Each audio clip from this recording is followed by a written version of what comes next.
Yes. Okay. Hi, everyone. Hi. Welcome to HED Talks. I should say welcome back to HED Talks. We haven't been together for a couple of weeks. We had our guest last week. Remember the Stone Bridges guy? Yeah, so we had him here last week. I had a little bit of time off. So that must mean that I know every single thing that there is to know about our guy for today. I had extra time to study. Who's our guy for today? Einstein. Albert Einstein, who's famous for? E equals MC Yes, squared. E equals MC squared. So you must all be here because you want me to teach you physics. No. Right? No, that's not why you're here? All right, well, I'm going to tell you some basic physics, but I'm also going to tell you about his extraordinary life. He had an extraordinary life. We also have someone in our audience that has a personal connection. Right, Edith? Correct. Edith, your mother. My mother was an artist and she did a portrait of him. We lived in Princeton during World War II, and so we were friends with the whole household. All right, so yes, Edith has a personal connection to Albert Einstein. And so your mother did a portrait, which at the end we'll turn up the lights and we'll pass that around for everyone to see. Or if you're more comfortable, they can come to you and And you all can come up to my apartment and see it oh no, I meant here, like somewhere here. We'll position you somewhere. somewhere. Well, All right, we'll put you in the portrait area in the back. All right. I'll sign her autographs and everything. Okay, good. Did you hear that? She's going to sign autographs for you. All right, I want to start out with this. All right, the first thing I want to start out with for Albert Einstein is he is credited with saying an awful lot of things. Can anyone think of an Albert Einstein quote? I never said that. No. Oh, well then that disproves my point. Have you ever heard the definition of insanity? Yeah. What's the definition of insanity? Doing the same thing over and over. Doing the same thing over and over again, expecting a different result. And that is something that is credited to Albert Einstein, but there is no evidence that he ever said that. There's all kinds of quotes from Albert Einstein, but we just don't know that he said. There's no evidence that he said those things. One of the famous things that you may have heard about Albert Einstein is that he didn't speak until he was older. Have you heard that? Yes. All right. Have you heard that he had an unusually large head? Yes. So all of these things about Albert Einstein. Well, one of the stories about him is that he didn't speak until he was 5 years old. Wow. And that the very first thing he ever said was, one night the family was having dinner, he's about 5, and he just looks up and he says to his mother, "The soup is too hot." And the mother and father are shocked because he's never ever said anything before. And the parents say to him, "If you could talk, why did you wait so long?" And he said, "Well, I really didn't have anything to complain about until now." So everything was good until one night when the soup was too hot. The other story is that he spoke his first words when he was 2.5 years old. And the story behind that is that the parents brought his baby sister home from the hospital, or wherever they were born at home back then, introduces him to his new little baby sister. But they were trying to get him to be happy about her, and so they kind of, presented her as like a toy. No.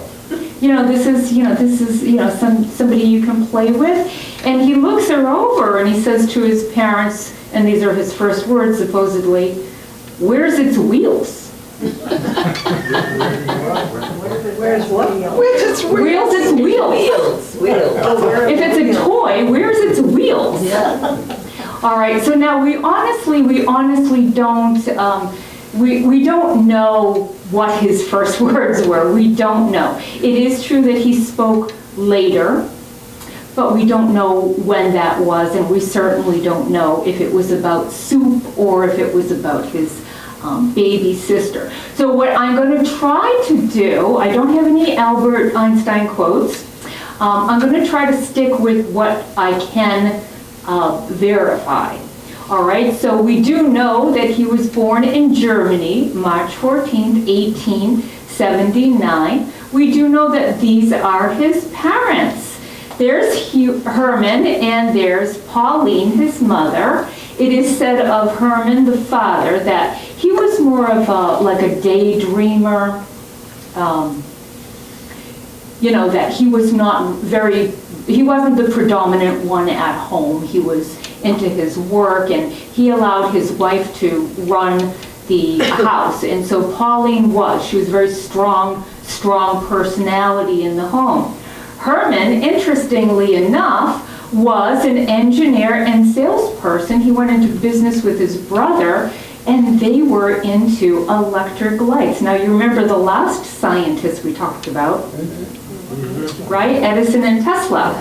So it's interesting that in Germany at this time that Herman Einstein was using and yes, and you remember from our last, in our master's series, that there was the big battle over alternating current and direct current. Well, Einstein's father was using direct current at that time while that was going on. Now, the baby sister that we talked about, that I mentioned here, she is. Look at her. Oh my gosh, do you not love her? Look at her. She's got an attitude, right? Yeah, she's got an attitude. I want you to know that she grows up and she earns a PhD. Wow. Yeah, she earns a PhD in English and that she eventually did go and live with her brother. Did you know her? Yeah. No. Edith? Yes. Yeah. My mother did a painting, a portrait of her, which I also have. Yes, so she too is an accomplished woman. That's very rare and unusual. How do you say her name? Maja, or you probably know Edith better than me. Maya. Maya. All right, and so they had moved to Munich, and that's where both children go to school. You may also have heard. What? I'm sorry, what?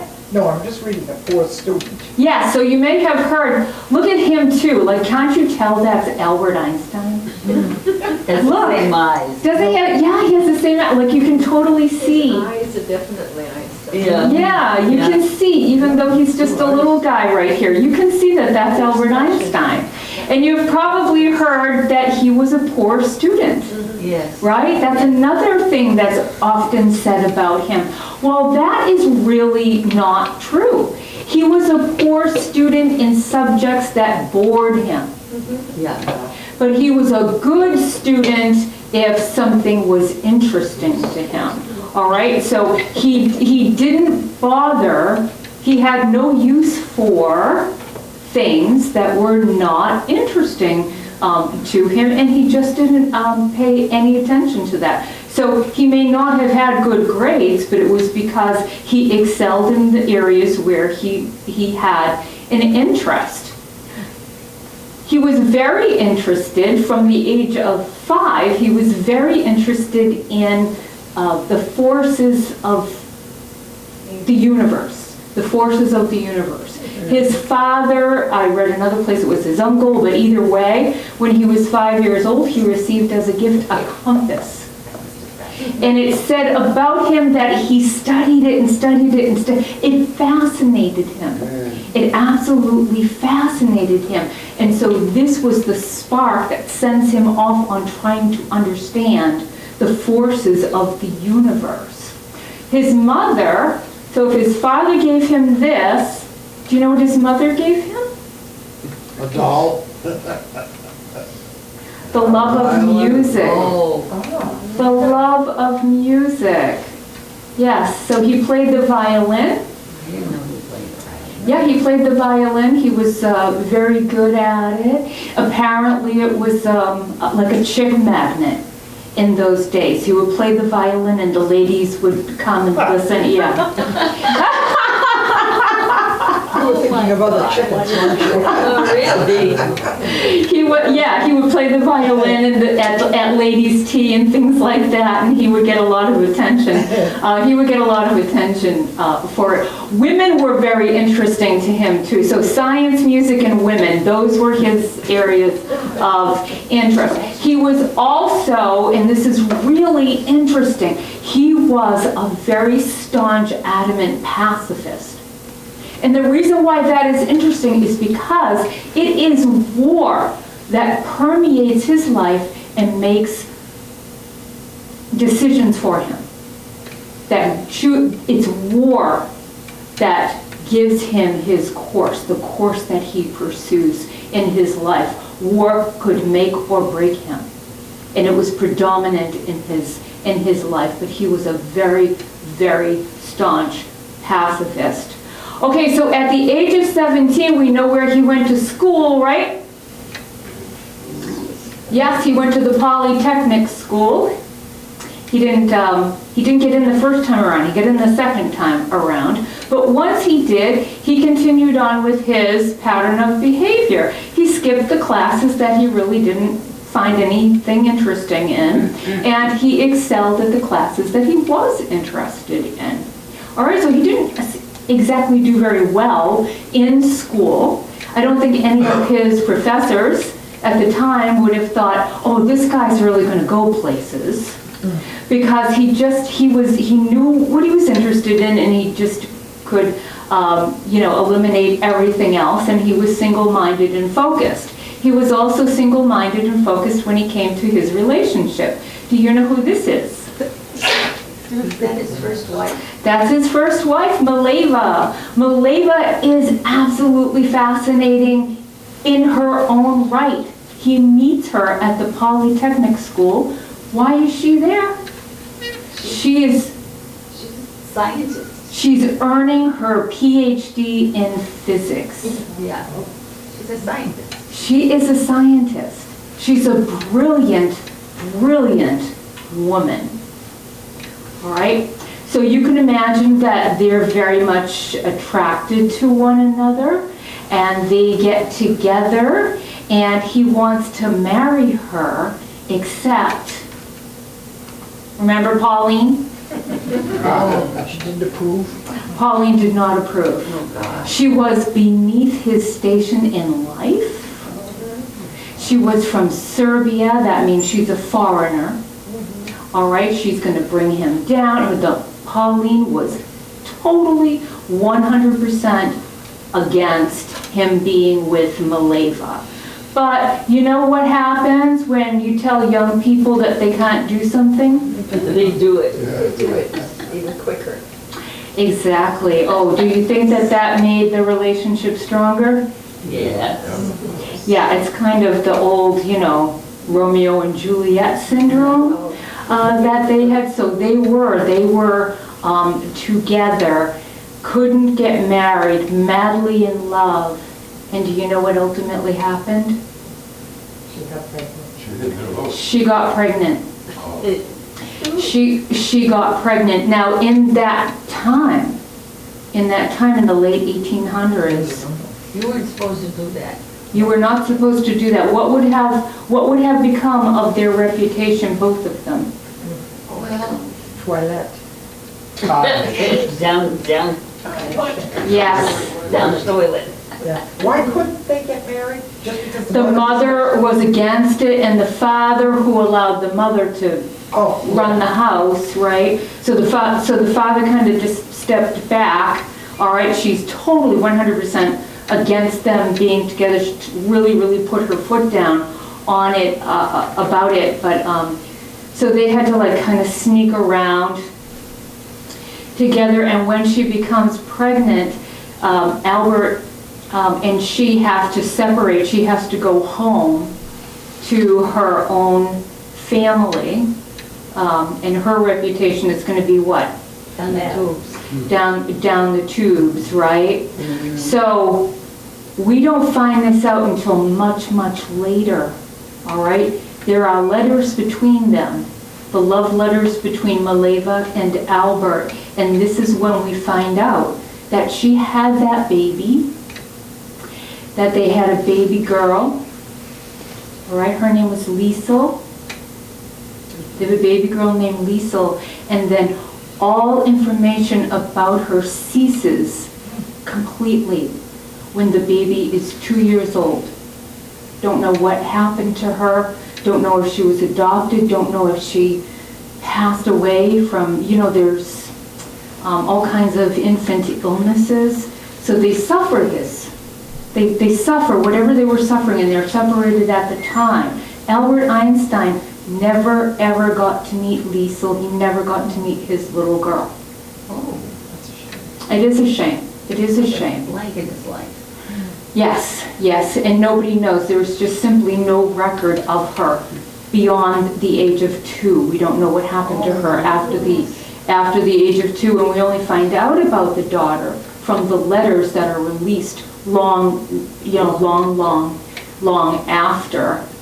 Now, when Albert's father passed away on his deathbed, that's when because who's the head of the household? Supposed to be, right? The father. He's supposed to be, but He's supposed to be. When the father is on his deathbed, he tells young Albert, "You have my blessing. You can marry the woman that you love." So all this tragedy occurred. It's just so sad. And so they do. They get married. He had also, after the father's death, they get married. And then he also got a job, because when he graduated Polytechnic, he could not get an assignment anywhere. He was supposed to graduate and become a teacher of physics, and no matter what he tried, no matter how many resumes he sent out, he could not get a job. He finally gets a job here in a Swiss patent office in Bern, Switzerland. All right, he's a 3rd level patent clerk. Albert Einstein that's how he started. is a 3rd level patent clerk here in Switzerland. But, it's a job. He's working full time. And so what can he and Mileva start to do? A family. Exactly, they can have a family. This is Hans Albert, and this is Edward. Look at him. That's a boy? Yeah, that's a boy. They dressed him like girls. Yeah, that's a boy. He had, I think it's the haircut that's throwing you off. Yeah, it is. Yeah, that's a boy cut, and then that one, yes, I think it's throwing you off. But yeah, so those are the 2 sons. That's Mileva and their 2 sons. Okay, now everything seems to be all right here. He's got a full-time job. He's married to the woman that he's absolutely crazy about. They start a family. Everything's good. Now this job he's got in the patent office, do you think that's a challenge for him? No. Not at all, not at all. And so Albert Einstein does something that, now let's be honest here. If any one of us did what we call a thought experiment, we would actually be daydreaming, right? Yeah.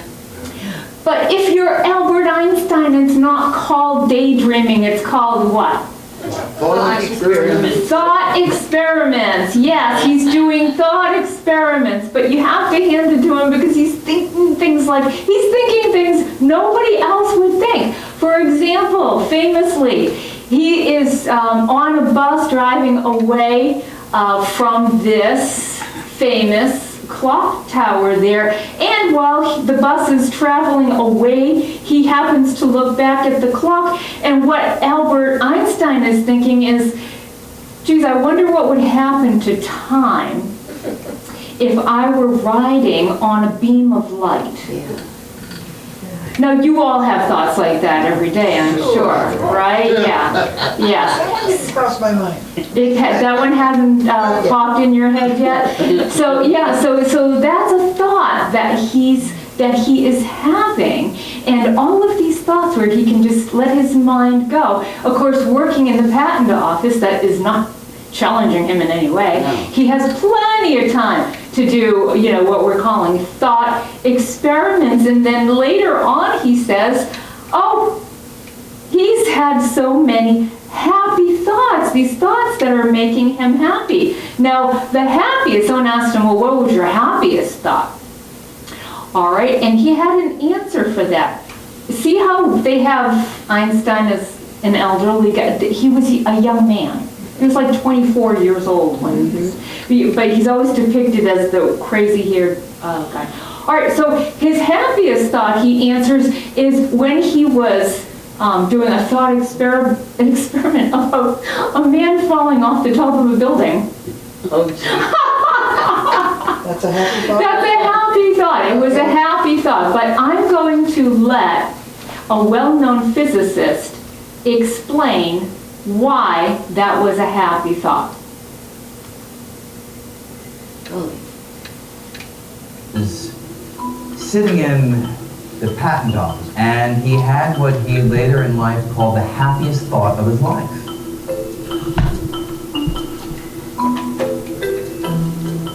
In 1907, Albert Einstein was sitting in the patent office where he was working after he got his initial degree in physics. And he had what he later in life called the happiest thought of his life. And strangely enough, this happiest thought involved the envisioning of an individual who was on the roof of the building falling off the roof and plummeting downward. Right now, what's so happy about that? Well, not so happy for that person who's falling, but for Einstein, he was happy because he realized that as an individual is falling, he realized they don't feel their own weight. They feel weightless. And you can picture it, right? If they're standing on a scale, as they're falling, the scale, say, velcroed to the soles of their shoes, they're not pressing on the scale. And therefore, their reading on the scale will drop to zero. That's what we mean by them being weightless. And that was vital for Einstein because he was struggling to understand the force of gravity. And if by going into free fall, you could eliminate gravity, he realized you could eliminate a lot of the complexity that he'd been struggling with. And leveraging that idea into a new description of gravity, the general theory of relativity, it still took Einstein 8 more years to get there. So it's not like this happiest thought was the end of the story, it was the beginning of the journey. But it was the beginning of a new pathway toward the goal of deeply understanding the force of gravity. And Einstein achieved that in 1915 when he gave the world the equations of the general theory of relativity. That was Brian Greene. If anybody's interested, he's very well known for his ability to explain physics in layman's terms. Yeah, so he's just great. I just love him. Okay, so now he's got all of these thoughts and he wants to put them down on paper. He wants to write about them. And who does he have to help him? his wife. Could you ask for a better partner? She's Well, she agrees brilliant. with him. No, she helps him. She's brilliant. She's right there with him. She's working right there with him. He's married to another brilliant physicist. And so he has what is called his miracle year. His miracle year when he has written 4 papers on mind-bending, absolutely astonishing new ways to look at the universe, to look at the world in the universe. In 1 year, at 26 years old, as a patent clerk, he writes these astonishing papers. So what is he writing about? He is explaining about light. You remember he's on the bus and he's driving away. He's riding away from the clock and he looks back and he's associating light with time. And so what does he come up with? First of all, he comes up with photons.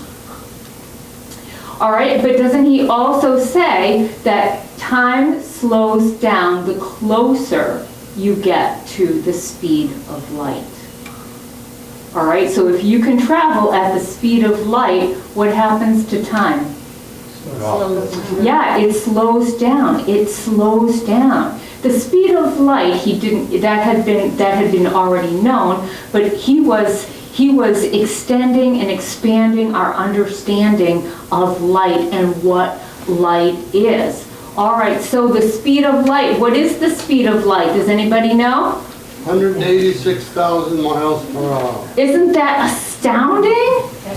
Yes. Hour or second? Yes, so, per second, yes. Per second. All right, now, does anybody here know how long does it take for light from the sun to travel to the earth? 15 minutes? I was gonna say 8 minutes. 18 seconds. Yeah. Yep, it takes 8 minutes and 19 seconds for light from the sun. Still not bad. Yes. So if the sun extinguishes, we won't know about it for 8 minutes and 19 seconds. After that long. All right? You've got 8 minutes and 19 seconds to prepare yourself. We're done. Yeah. Pull the blanket over your head, right? Yeah, just hide somewhere. Now, that's not the whole story of light, though. And I think it's just something I want to share with you because I think it's really, really cool. Do you know that the photon, all right, so the particle, the photon that's generated in the nuclear fusion at the center of the sun, it's so dense in there that that photon, that little particle of light is just bouncing around, bouncing around, bouncing around, and it could take tens of thousands of years before that particle reaches the surface of the sun. Light can't get to the earth until that particle gets to the surface, right? All right, so know that the light that hits your face on a beautiful summer day isn't 8 minutes and 19 seconds old. The light that's hitting your face could be hundreds of thousands of years in the making. And what happens to that photon that hits your face? Disappears. You absorb it. It's like, So you're absorbing maybe hundreds of thousands of years. yeah. Okay? All right. I just kind of wanted to blow your mind with stuff like that. All right, but let's get back to Einstein. So he's doing incredible work with light and electricity, the electromagnetic force, but he is also reinventing gravity, isn't he? Yeah. He's reinventing gravity, and if you are reinventing gravity, you have to go up against somebody. Who are you going up against? Who's the His other one? big hero. Who would be Einstein's hero for gravity? Isaac Newton. Excellent. Esther said it first. Yes, yes, yes. Isaac Newton, that was his hero. So now for over 200 and something years, everybody has accepted the Newtonian definition of gravity and laws of motion. And here comes Einstein, and he has to just take it and change the whole thing around. What is he saying? Is space empty? No. He's saying that space is not empty. Here's Newton. Gravity explains the motions of the planet, but it cannot explain who sets the planets in motion. Newton himself is saying, this needs further explanation. I didn't reach the conclusion. Keep going, keep going. And so we've got this idea, right, from Newton, but what does Einstein give us? A completely different vision of what space looks like. It looks like this. Einstein says that space isn't empty. It's full. It's like a fabric. It's like a fabric. And then heavy objects like the sun can warp the fabric of space. And that's what causes, yes, someone got it, yeah. That's what causes motion and the rotation of the planets or any satellite that is in motion around an object. It is the fabric of space. So space is working like this. Can you see it? Can you see the indentation? Yes. Yeah, so it's not empty. We're in this pliable fabric, the fabric of space. And then somebody said it. It indicated to Albert Einstein that if you have this fabric of space and then you have this density and these heavy objects in space, he predicts what? A black hole. Yes, he predicts black hole, and we know that black holes do exist, right? They've actually photographed a black hole. And he also predicted something else. Do you know what this is? It's a wormhole. Have you heard of wormholes? Yeah. So what he's saying is, if there is a fabric to our space, and it's pliable, it's bendable, then you can eliminate time if you could somehow fold the fabric together. All right, so rather than it taking from here to there, however much time that would be, you fold it, and now you could go from here to here. Do you see what I'm saying? Yeah, but I don't understand it. All right, I'm sorry. All right, well, No, don't try to explain it. It's not my. I'm not going to try to explain it. I promise I don't want to get into too deep here. All right, but anyways, it sounds like fabulous stuff, right? So he publishes these 4 papers. It's absolutely fantastic. He knows he's got a winner here. It goes out into the public, and the reaction he's expecting to get is this. Right? Shouldn't this be happening? Yes, except it didn't. Didn't happen. Yeah, I understand that part. I got that part too. Yeah. You got this. Yeah. But thankfully, there was somebody that got it. There was only one person. This is a predominant physicist at the time, Max Planck, and he read these papers. I bet you anything he did not know that Albert Einstein was a third-level patent clerk. I bet he didn't know that, all right? Because he started supporting this work. He started understanding it. Now, when he did this, when he was behind Einstein, that's when it started. That's when he started getting invited to scholarly gatherings, get-togethers, and scientific events. Who's this, do you know? Yes, excellent, very good. Who is it? Madame Curie. Oh. So you see Einstein right here? Yes, so he's starting to get invited to all of these things, and he's starting to get some acclaim for his work. Now, when that happens, what do you think's happening to his marriage? It's going down the Going tube. down the tubes. Badly. Because she helped him, didn't she? Yes, she did. But who's staying home with the kids and allowing him to go Well, she is. live his aspirations and his desires? And he is resenting her because she's starting to complain. So how is he handling that? Staying Not away very more. well. Staying away more, exactly. Yes, he did. He started to stay away more. Now, he's invited to come and have a professorship in Berlin.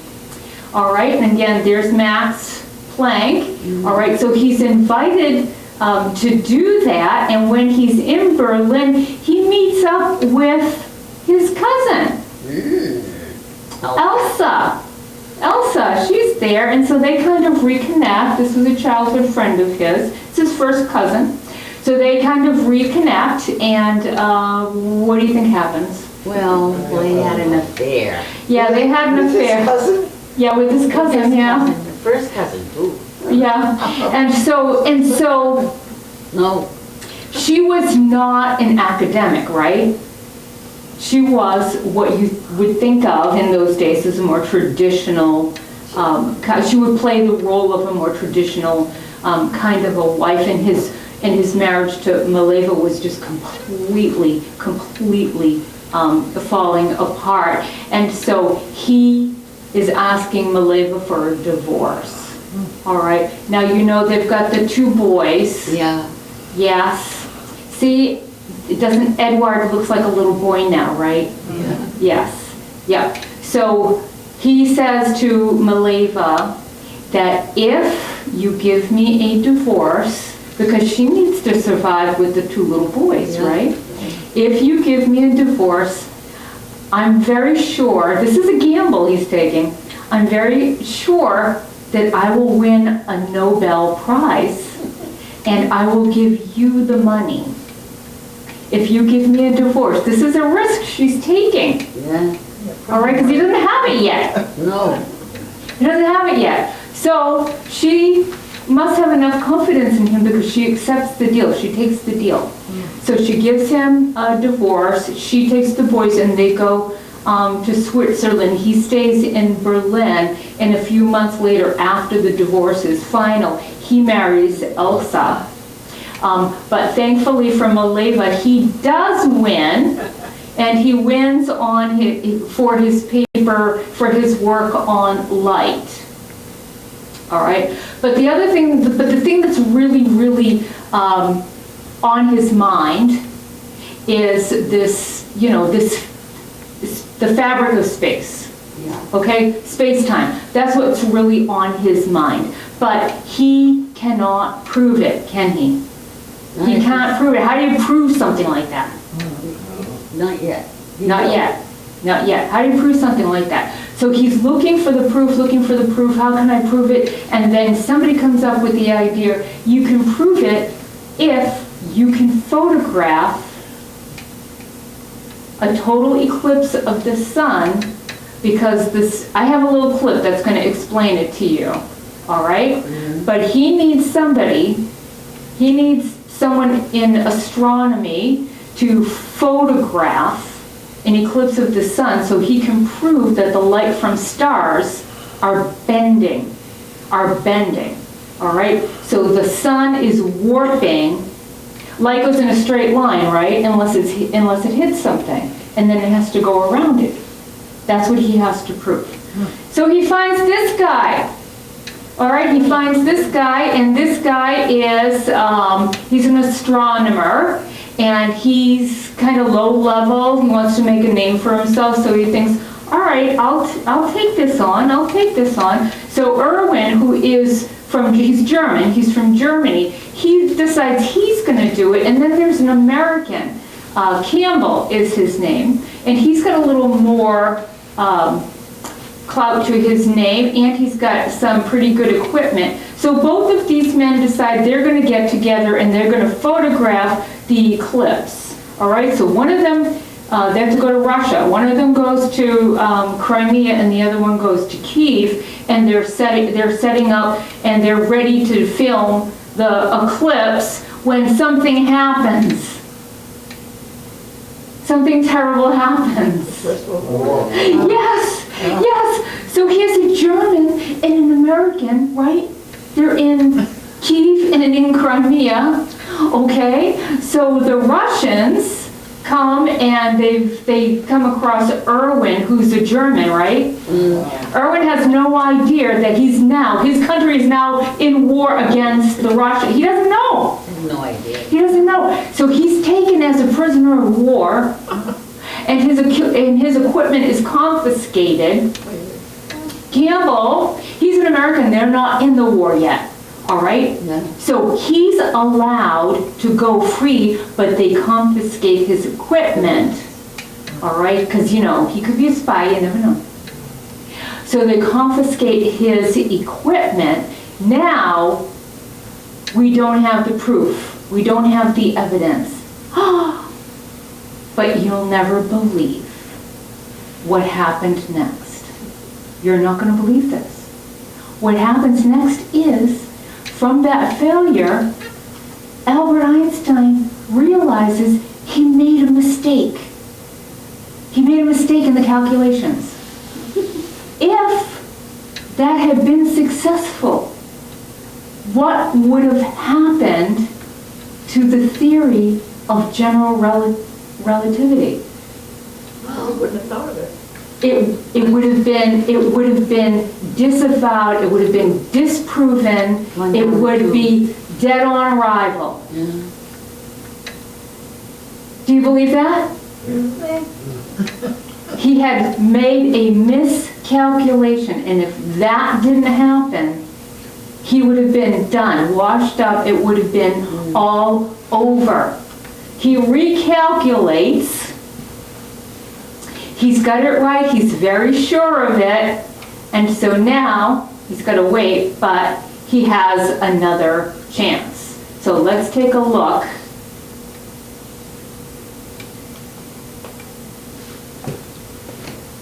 One way to see the stars while the sun is out, and that's during a total solar eclipse. You have to be at the right place at the right time, under a clear sky, standing somewhere along the narrow path where the moon aligns perfectly between the sun and the earth. When the moon passes in front of the sun's disk, it darkens the sky just enough for distant stars to become visible. There have been many photos of total solar eclipses, but this one is special. It helped prove a radical idea that redefined gravity and turned Albert Einstein into a celebrity. Because the stars in this photo aren't where they're supposed to be. Isaac Newton laid the foundation for understanding the physical universe in the Principia, published in 1687. In it, he defined gravity as a force of attraction that draws massive objects, like stars and planets, toward each other and keeps them in orbit. And for more than 200 years, gravity was defined this way, as an attracting force. But Albert Einstein saw gravity as something completely different. According to his theory of general relativity, which he published in 1915, gravity isn't a force between objects in space. It's the influence of objects on the shape of space itself. According to Einstein, massive objects like the sun bend the space around them. So when a smaller object moves in a straight line along this space, it gets diverted because of the curve caused by the mass of the larger object. That puts one object in orbit around the other. And if Einstein was right, then the same curve would divert the path of light as well. Meaning, if you observe distant stars through a telescope on Earth while the sun is in front of them, their light, deflected by the sun's gravity, would make them appear slightly out of position. It was a revolutionary idea, but there was a big conflict keeping Einstein from testing it. The world was at war. Einstein lived in Germany at the time, but his work landed in the hands of a British astrophysicist, Arthur Eddington. Even though they were on opposing sides of the war, Eddington, along with astronomer Frank Dyson, set out to test the theory. They would photograph a total solar eclipse. They needed to compare the position of a cluster of stars in the night sky with a photograph of the same stars during an eclipse. If the stars' apparent positions had shifted, it would prove that starlight was traveling through space curved by the sun's gravity. The May 1919 eclipse was the ideal one for this experiment. The sun would be in front of a very dense cluster of stars, the HEDs, and that meant multiple bright stars would be visible during the eclipse. Planning began in 1917, and a couple of years later, 2 expeditions departed England. One, led by Eddington, went to the island of Principe in West Africa, and the other headed to Sobral, Brazil. 2 locations that were in the path of the eclipse and had favorable climates. Each group traveled with powerful photographic telescopes that could record detailed photos of space onto glass plates. Photographing the eclipse that May required transporting and then carefully assembling them in the field, with the plates tilted 45 degrees on one of the telescopes to include as many bright stars as possible. And this was the result. This is one of the few successful plates from the 1919 expeditions. It came from Brazil. It shows the eclipse during totality, the sun's corona bursting forth, and the rarely seen solar prominence. Most importantly, bright stars of the HEDs. Back in England, Eddington compared the position of the stars from the eclipse plate with another of the night sky, using a machine that can take measurements within photos at the microscopic level. The comparison revealed that the stars had shifted during the eclipse by roughly the amount that Einstein predicted. According to Newton's calculations, starlight should bend near the sun too, but if Einstein was right, that deviation would be twice what Newton predicted. Eddington's results showed that the deflection of the stars came closer to Einstein's calculation than Newton's. It wasn't a perfect match, but it was close enough to validate the theory of general relativity and completely shift our understanding of the universe. The success of the experiment was first announced in the Times of London on November 7th, 1919, almost a year to the day after the end of World War I. An Englishman had gone to great lengths to prove the ideas of a German, and the news that space is warped by the planets and stars excited the world. Einstein, who before this moment was only known in the physics world, essentially became a celebrity overnight. He remained an international pop culture icon for the rest of his life, and a favorite subject of press photographers. Observing eclipses continued to be one way of testing general relativity for decades to come, with more sophisticated equipment repeatedly confirming the accuracy of Einstein's theory. General relativity allowed physicists to begin to understand advanced concepts about the universe, like black holes, which ultimately led to this, the first photograph of a black hole, taken in 2019, a century after Eddington first proved Einstein's theory with a photo, and completely changed our definition of gravity. There may be only one way. Okay, was that helpful? Yeah. I thought that was a good one. I looked at a lot of them. I thought that was a good one. All right, so he had a second chance. And the second time that they went out to do it, they got it. They got the information. The guy that was taken, Irwin, who was taken prisoner, he was released. He was okay. I just thought you would like to know that. All right, Campbell never got his equipment back, though. All right, so what happens to Albert Einstein? He becomes a great superstar. Yes, and he gets offered a professorship where? Yes, Princeton. He goes to Princeton in 1933, and you've probably seen a picture of his house.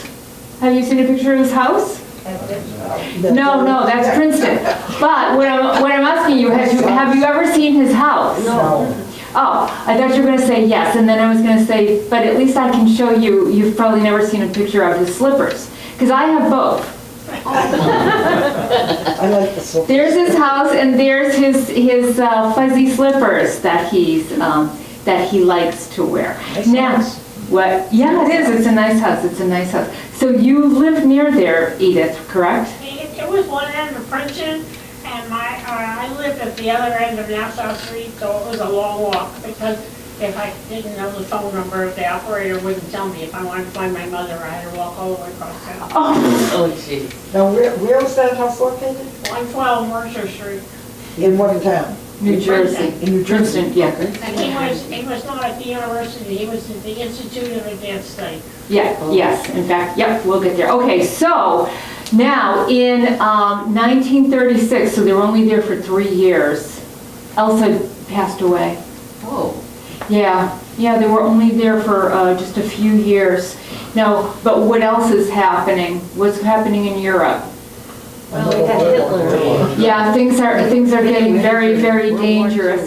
In 1940, Albert Einstein becomes a U.S. citizen, and he's very fortunate to have been here. The woman on the left is Helen Duckus, his secretary, and I think the woman on the right is... That's his stepdaughter. His Margot. She was also a sculptress, and I have a piece of her. Oh. Yep. All right, so he becomes a U.S. citizen, which was great because Hitler was, he was public enemy number one. Yeah. So he was here in the United States, and he becomes a U.S. citizen. But we know what's happening in Europe, don't we? Yeah, well, Germany conquered most of Europe. Yes, and in physics, in scientific advancement, Albert Einstein is feeling a lot of increased pressure. Do you know why? What is Germany developing? The atom bomb. Exactly, exactly. So you remember that Einstein is a what? Physicist. He is a pacifist, Yeah. a staunch, determined pacifist, and yet he knows that it could very well be that Hitler gets what? He gets the formula for it, Yeah, see? building a bomb. All right, so what does Albert Einstein, the true pacifist, have to feel compelled to do? He writes a letter to the president, to Franklin Roosevelt. Here is the letter right here. And he's explaining to him the very real possibility that in the very near future, Germany could develop nuclear bombs. And so how does Roosevelt deal with that? Well, you got the, yeah, he's that thing going. Yes. And then Yes. project. All right, the Manhattan Project, and the result of the Manhattan Project is we know, Yeah, the atom bomb. yeah, Big boom. yes.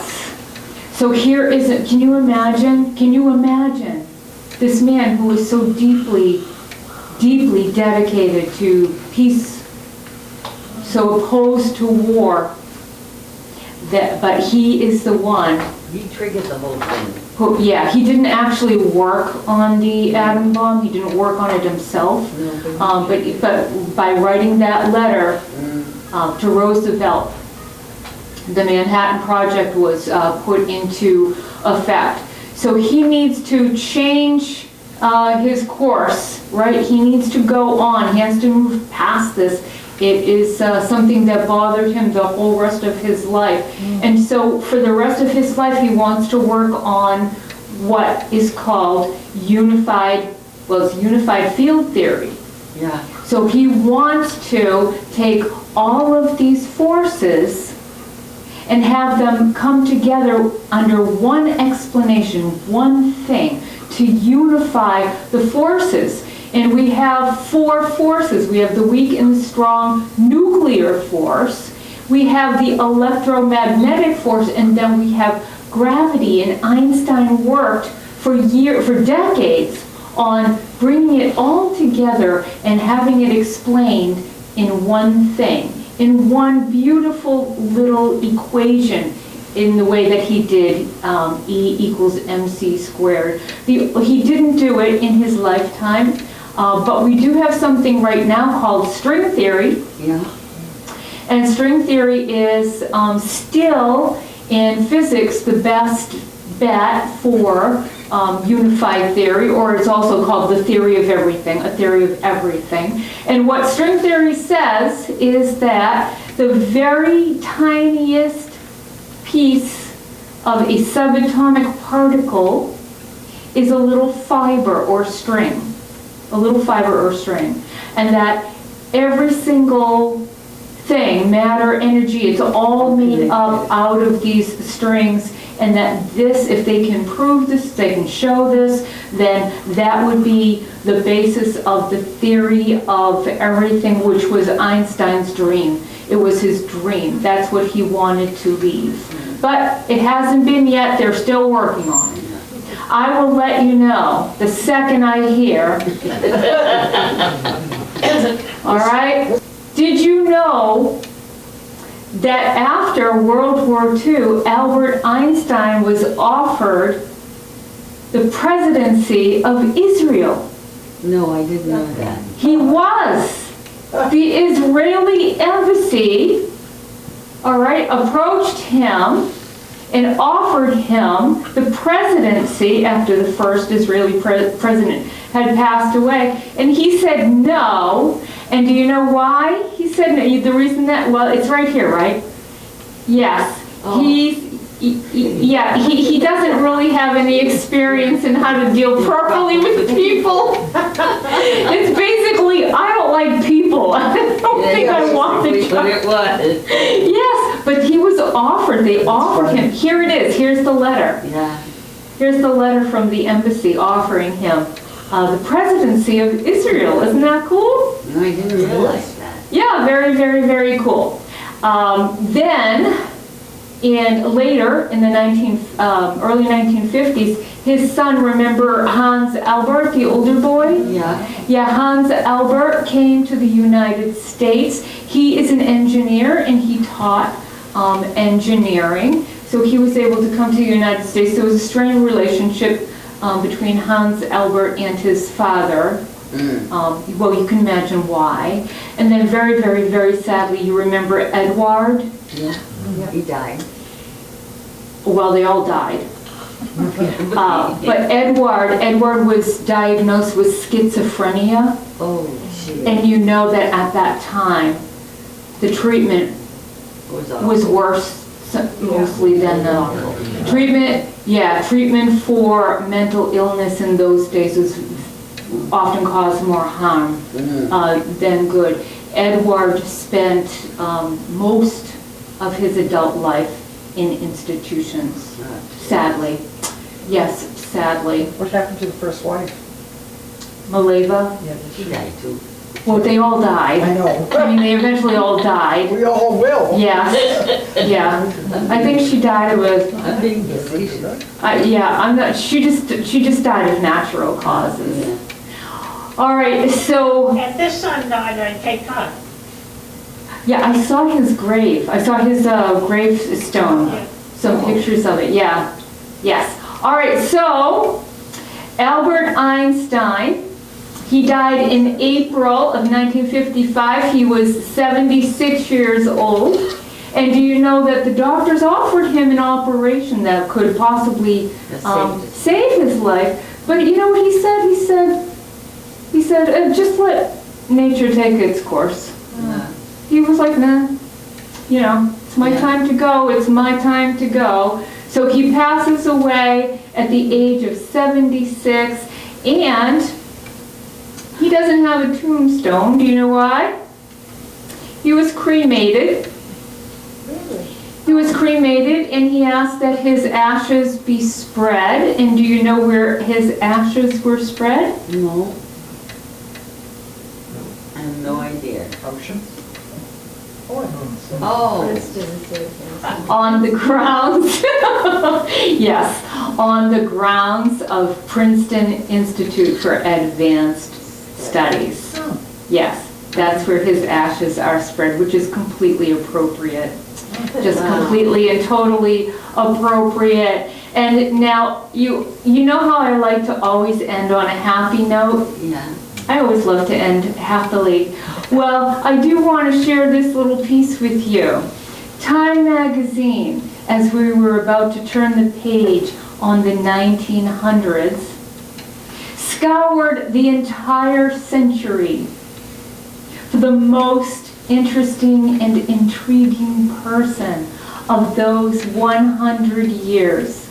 And who did they come up with? Einstein. Yes, Albert Einstein is Time's Person of the Century for their December 1999 issue. He is the person of the century. I have to say, I agree. Yeah. I would agree with that.